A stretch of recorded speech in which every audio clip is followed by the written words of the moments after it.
Nearly 6.5 minutes for the Bead Diggers. A 14-play, 69-yard drive. Tanner Morrow scores from 6 yards out. And the Bead Diggers lead 7-0. And Jacob Fector will kick it off. And Matt Dunning, along with Tyler Tuttle, are back to receive, standing at their own 10, as the Indians will touch the football for the very first time in the game. Fector with a high, short kick. It'll bounce at the 22, fielded by Dunning at the 20. Runs straight ahead, got some daylight across the 35 to the 40. Bead Diggers don't like that at all. Very good field position for this Strasburg team. Fector and C.J. Kukas combined to make the hit.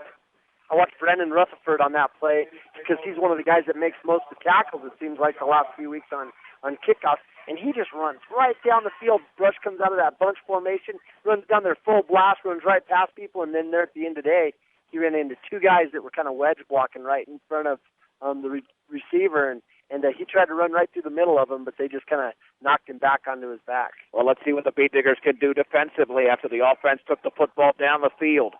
1st and 10. Matt Dunning is the quarterback. Receiver split out to the left and right. Man in motion is Ross. Dunning rolling to his left. Pressure coming by Brenneman, throwing off his back foot. Incomplete at the 42-yard line. And momentarily wide open there was Aaron Schlegel, the 6'3", 180-pound junior. But because of Brenneman's pressure, Dunning couldn't put much on the football. Right, he had to throw off that back foot. He was falling backwards. But like I said, the kid was wide open. There was nobody there. The free safety was having a hard time getting over there, and the corners were caught up tight. So they were coming up to stop the run, and that allowed the receiver to get behind them. Dylan French, Levi Brenneman, Darren Wilt, and Connor Weiser on the defensive line. 2nd down and 10. Under center is Matt Dunning. Man in motion to the left. And there's the handoff, and running left is Julian Lopez. A first down across the 50.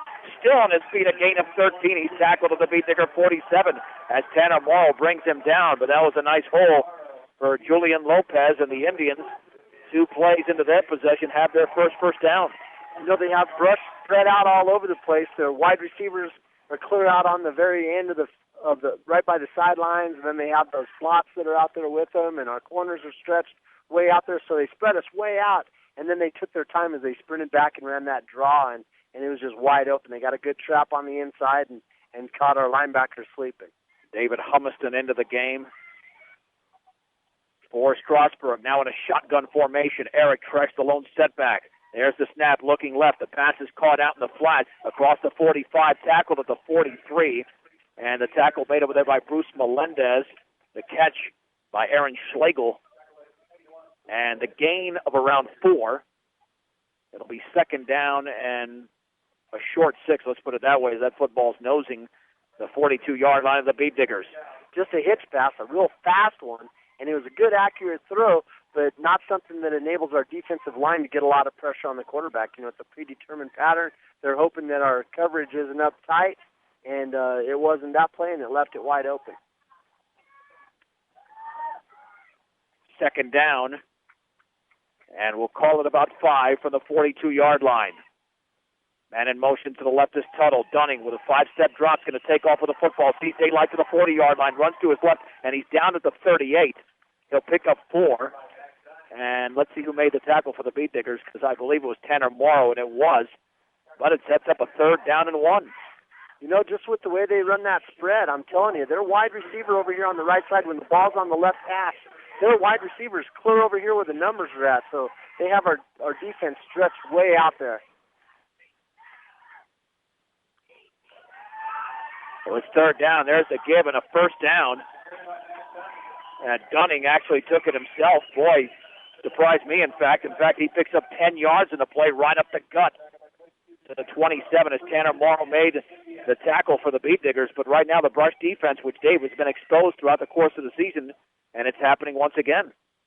Yep, they're just catching us off guard. You can see those Strasburg kids are really hustling up to the line of scrimmage, and they're kind of jogging all over the place. And that time you could see Dunning, he came out and he tapped his helmet. He let everybody know on his team that he was going to keep the football, so he had an audible up there at the line of scrimmage. He was watching to see if our defense was spread out. 1st and 10 for the 27. There was movement along that line. In fact, Dunning was setting up as a wide receiver. Nope, they're calling a timeout. So maybe that's why the movement was there, because it was a reaction to a timeout being called. We'll keep it right here with 2:35 to go in the opening quarter. The Beat Diggers lead the Strasburg Indians by a score of 7-0. For all of your title needs, visit Tim Weimer at Northern Colorado Title at 205 West Kiowa in Fort Morgan. And welcome home to your hometown grocery store featuring Morgan County's largest variety, the Brush Grocery Cart. A lightning first quarter. The Beat Diggers held the football for nearly 6.5 minutes, drove it down the field, 14 plays, 69 yards, and Tanner Morrow scored from 6 yards out. But credit the Indians, they're coming right back on this Beat Digger defense, and it all started with a 20-yard kickoff return, and that special teams has been better for the Beat Diggers this year than in past years, but again, it's a fairly short field for the Indians to operate with.